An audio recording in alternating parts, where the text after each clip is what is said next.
Maharashtra model এখানে হচ্ছে কি হচ্ছে না সেটা আর একটু সময়ের অপেক্ষা অবশ্যই করতে হবে, কিন্তু দলের আভ্যন্তরীণ বিষয়, দলের পতাকায় দলের প্রতীকে জেতা বিধায়কদের মাধ্যমে নির্বাচিত একজনকে আমরা বিরোধী দলনেতা হিসেবে রাখতে চাইছি, সেটা 20শে মে 27শে মে অভিযোগ হচ্ছে, মধ্যিখানে 7 দিনের গ্যাপ। এই 7 দিনের মধ্যে স্পিকারের ঘরও হয়নি, 7 দিনের মধ্যে স্পিকারকে নিয়ে কোনো বিশেষ জায়গা দেওয়ার প্রসঙ্গ বিধানসভায় আসেনি।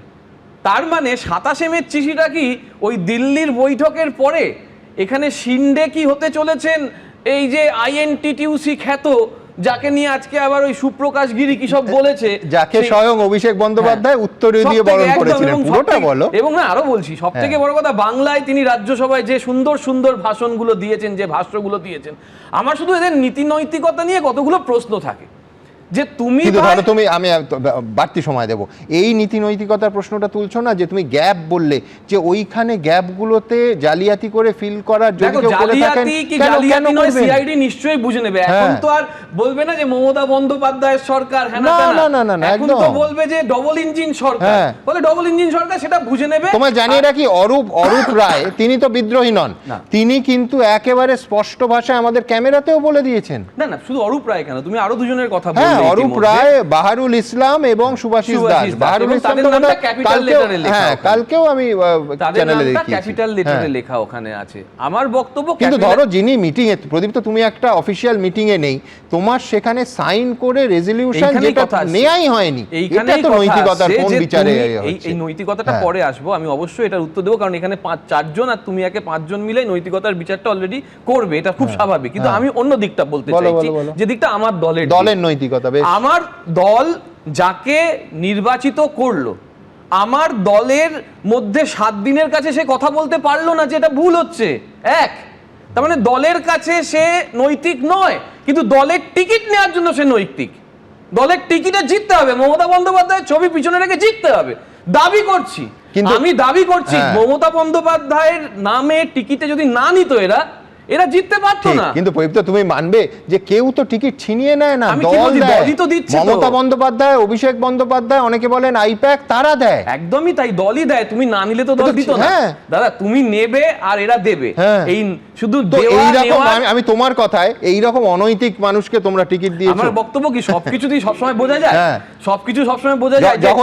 যখন সিপিএম ভাঙিয়েছিলে তোমাদের ভালো লেগেছিল, এখন তৃণমূল ভাঙলে খারাপ লাগছে। ব্যক্তি নিয়ে বলছি, আমি বিজেপি নিয়ে কিন্তু একটা কথা বলি, তো উনি তো সিপিএম থেকেই এসেছিলেন, একই ব্যক্তি ছিলেন। একটা কথা বলছি না আমি, আমাদের উনি কেন, আমি তো আরো বাকিদের কথাও বলছি।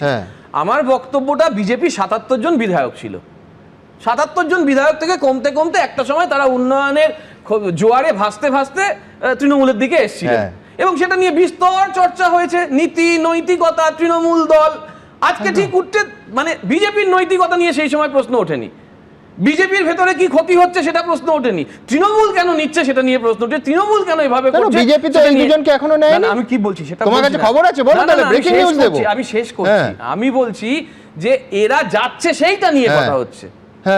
তৃণমূলে যাচ্ছে, তখন তৃণমূল দল নিয়ে কথা ছিল, এখনো তৃণমূল দল নিয়েই কথা হচ্ছে। পার্থক্যটা, তখনও বিজেপি ছিল না, এখনো বিজেপি আলোচনায় নেই। দ্বিতীয় যে কথাটা বলবো, যে এরা দলের মধ্যে থেকে, দলের টিকিটে জিতে, রাজ্যসভা থেকে শুরু করে পৌরসভায় বিভিন্ন জায়গায় বাংলায় দারুণ দারুণ ভাষণ দিয়ে, বিজেপির সব কিছু শেষ করে দিয়ে, মমতা বন্দ্যোপাধ্যায়ের মধ্যে লেনিনকে দেখতে পেয়ে, যে মমতা বন্দ্যোপাধ্যায় কত বড় লেনিন সেটা দেখতে পেয়ে, আজকে সেখানে নৈতিকতার প্রশ্ন আসছে। যে 11টা নাম ওখানে লেখা হয়েছে, আমরা যারা সংগঠন করি সবাই জানি, একটা ফোন করি, হ্যাঁ তোমার নামটা কিন্তু আমি লিখে দিচ্ছি, কারণ তুমি আমার টিকিটে জিতেছো ভাই, এটা হতে পারে, এরকম হয় অনেক সময়। কিন্তু নীতি নৈতিকতার কথা বলছি, এরকম হতে পারে না। কেন? কারণটা শোনো, এলওপি একটা সাংবিধানিক পদ, সেটাই বলছি। যদি সত্যি এই মিটিং এ রেজলিউশন না হয় যে Sovandeb Chattopadhyay LOP, criminal offence, অন্য কিছু দিয়ে ব্যাখ্যা করা যায় না। Criminal offence. আমি বলছি দলের অভ্যন্তরের কথা বলছি, তুমি বাইরের কথা বলছো। দলের বাইরে যখন এটাকে বেরিয়েছে তুমি তার কথা বলছো, আমি দলের ভেতরের কথা বলছি। তাহলে তো 80 জনের নামই ওখানে লেখা যেত। ভেতরে এইরকম চূড়ান্ত বেআইনি অনৈতিক অপরাধ হলে সেটা তুমি ইস্যুটা কি আছে?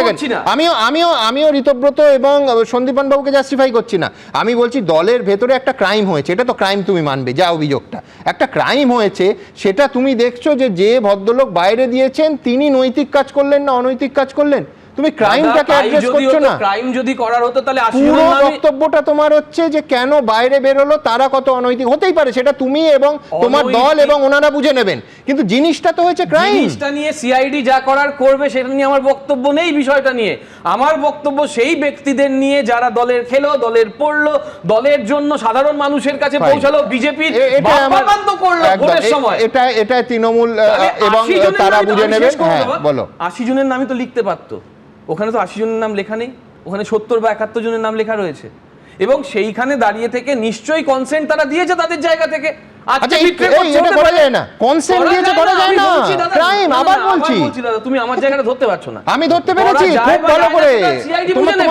মানে আমি বলছি যে তোমার আপ্রাণ চেষ্টা এবং তোমরা যেভাবে ডিফেন্ড করছো, সেখানে তোমরা টিকিট না পেয়ে আরেকজন টিকিট পেয়েছে এবং তারা বিধানসভায় জিতেছে এবং এখন দলের একেবারে স্পিকারকে জানাচ্ছে এ নিয়ে খুব স্বাভাবিক। আমি এই জায়গাটাও ধরতে পেরেছি, কিন্তু আমি যেটা ধরতে পারছি না সেটা হচ্ছে আইনত এটা ক্রাইম। এলওপি বলছেন যে ওই মিটিংয়ে এলওপি ডিসাইডেড হয়নি। কগনাইজেবল অফেন্স, নন বেলেবল অফেন্স। এবিপি আনন্দ এগিয়ে থাকে, এগিয়ে রাখে।